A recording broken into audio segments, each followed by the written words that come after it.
नमस्कार, चार का चक्रव्यूह देख रहे हैं आप। मैं हूं आपके साथ सबा शाहिद शेख।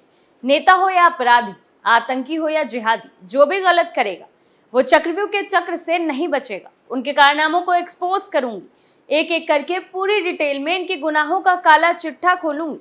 तो चलिए बताते हैं आज के वो कुछ नाम जो चक्रव्यूह के चक्र में आ गए हैं। वो है सनातन विरोधी। दूसरी खबर में बात पांडवों का लक्षाग्रह की, जिसे मुस्लिम पक्ष अपना कब्रिस्तान बताता है। तीसरी खबर में बात धर्मांतरण की। चौथी खबर में बात धीरेन्द्र शास्त्री को जान से मारने की धमकी देने वाले आरोपी की। सबसे पहले बात सनातन विरोधियों की। सनातन विवाद में डीएमके नेता उदयनिधि स्टालिन के साथ ही कांग्रेस अध्यक्ष मल्लिकार्जुन खड़गे के बेटे प्रियांक खड़गे की मुसीबतें बढ़ सकती। दरअसल इन दोनों के खिलाफ उत्तर प्रदेश के रामपुर में एफआईआर दर्ज हुई है। दोनों पर लोगों की धार्मिक भावनाओं से खिलवाड़ करने और दो समुदाय के बीच टकराव पैदा करने की धाराओं में केस दर्ज किया गया है। रामपुर की सिविल लाइंस थाना पुलिस ने वरिष्ठ वकील हर्ष गुप्ता और राम सिंह लोधी की शिकायत पर की है। पुलिस ने तहरीर के आधार पर केस दर्ज कर मामले की जांच कर दी है। आपको बता दें कि डीएमके नेता उदयनिधि ने तमिलनाडु में आयोजित एक कार्यक्रम के दौरान सनातन धर्म के लिए आपत्तिजनक टिप्पणी की थी। यही नहीं, उन्होंने इसे खत्म करने की भी वकालत की थी। बाद में कांग्रेस अध्यक्ष मल्लिकार्जुन खड़गे के बेटे प्रियांक खड़गे ने इसका समर्थन किया था। वकील हर्ष गुप्ता और राम सिंह लोधी ने पुलिस को दिए शिकायत में बताया कि इन दोनों नेताओं के बयान से उनकी धार्मिक भावनाएं आहत हुई। वही इस तरह के बयान से दो वर्गों के बीच टकराव के हालात बन सकते हैं। पुलिस ने प्राप्त तहरीर के आधार पर दोनों नेताओं के खिलाफ केस दर्ज कर मामले की जांच शुरू कर दी। दोनों वकीलों ने बताया कि उन्होंने इन नेताओं के बयान मीडिया में देखे थे, क्योंकि वो दोनों सनातन धर्म को मानने वाले हैं और सनातन के प्रति गहरी आस्था रखते हैं। इसलिए इनके बयान से उन्हें भारी आघात लगा है। दोनों वकीलों ने पुलिस से इनके खिलाफ केस दर्ज कर अरेस्ट करने और अन्य दूसरे नेताओं को इस तरह का आपत्तिजनक बयान देने से रोकने की अपील की है। दूसरी खबर में बात पांडवों का लक्षाग्रह की, जिसे मुस्लिम पक्ष अपना कब्रिस्तान बताता है। पश्चिमी उत्तर प्रदेश के बागपत जिले के बरनावा में लक्षागृह पर चल रहे विवाद का करीब 53 सालों के बाद कोर्ट से फैसला आ सकता है। मेरठ की अदालत में सन 1970 में दायर हुए केस की सुनवाई अब बागपत जिला और सत्र न्यायालय में सिविल जज जूनियर डिवीजन प्रथम के यहाँ विचाराधीन है, जिस पर 12 सितंबर को कोर्ट अपना फैसला सुना सकती है।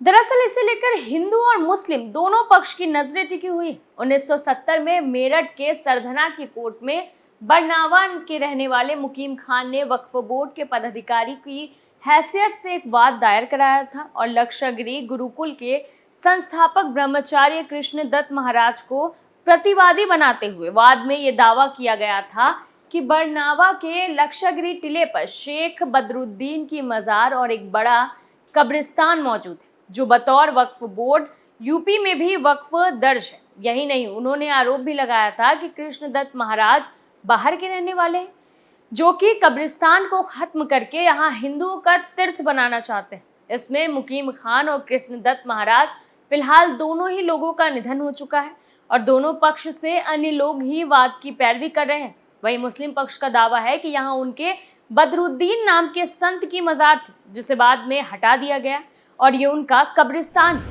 इसी विवादित 108 बीघे जमीन पर पांडवकालीन एक सुरंग है, जिसके आधार पर दावा किया जाता है कि इसी सुरंग के जरिए पांडव लक्षागृह से बचकर भागे थे।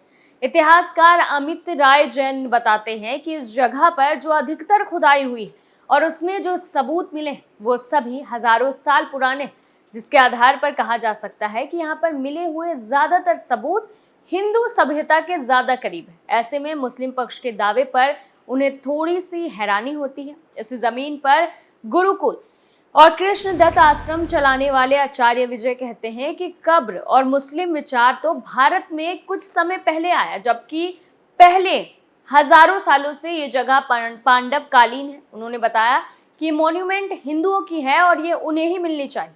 अब 12 सितंबर को बागपत की जिला अदालत में इसका फैसला आना है। देखना ये होगा कि आखिर इस फैसले में क्या होता है।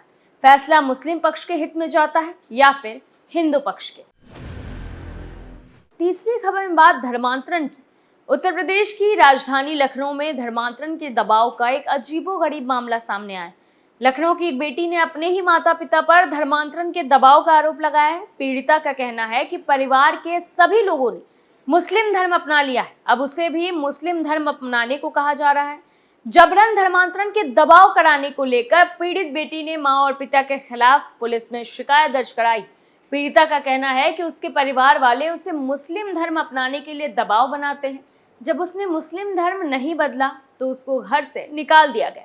वहीं अब पीड़िता ने लखनऊ के ठाकुरगंज पुलिस स्टेशन में शिकायत दर्ज कराकर माता पिता के खिलाफ कार्रवाई की मांग की। दरअसल ठाकुरगंज की रहने वाली एक लड़की का आरोप है कि उनके माता पिता, भाई बहन, भैया और भाभी ने मुस्लिम धर्म अपना लिया है। ये लोग घर में नमाज भी पढ़ते हैं। परिवार के ये लोग अब मुझ पर भी मुस्लिम धर्म अपनाने का दबाव बनाने लगे हैं। वहीं पीड़िता का कहना है कि परिवार के लोग दबाव बनाते हैं कि वो भी घर में मुस्लिम बनकर रहे। इस बात पर पीड़िता ने साफ तौर पर परिवार वालों से कहा कि वो हिंदू धर्म नहीं छोड़ना चाहती। इस बात पर परिवार के लोगों ने उसके साथ मारपीट की और घर से भी बाहर निकाल दिया।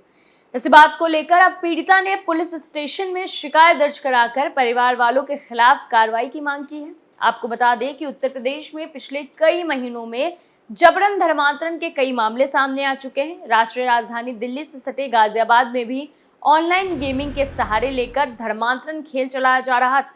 पुलिस की सूझबूझ के चलते धर्मांतरण खेल में शामिल आरोपी को गिरफ्तार कर लिया गया। उससे पूछताछ करने में पुलिस फिलहाल जुटी। चौथी खबर में बात धीरेन्द्र शास्त्री को जान से मारने की धमकी देने वाले आरोपी की। बागेश्वर धाम के धीरेन्द्र शास्त्री को जान से मारने की धमकी देने वाले अनीस अंसारी को कोर्ट से जमानत मिल गई है। अनीस यूपी के बरेली का रहने वाला है। उसने सोशल मीडिया पर धीरेन्द्र शास्त्री को लेकर आपत्तिजनक टिप्पणी की थी, जिस पर हिंदू संगठनों ने कड़ी आपत्ति जताई और बरेली पुलिस से कार्रवाई की मांग की, जिसके बाद पुलिस ने उसे गिरफ्तार कर लिया था। आपको बता दें कि अनीस अंसारी नाम के युवक ने इंस्टाग्राम पर धमकी भरा पोस्ट लिखा था। उसने धीरेन्द्र शास्त्री को कहा था कि बाबा की मौत मंडरा रही, जिसे लेकर हिंदू जागरण मंच के लोगों ने शिकायत की तो बरेली पुलिस हरकत में आ गई। पुलिस ने अनीस पर केस दर्ज कर उसे गिरफ्तार कर लिया।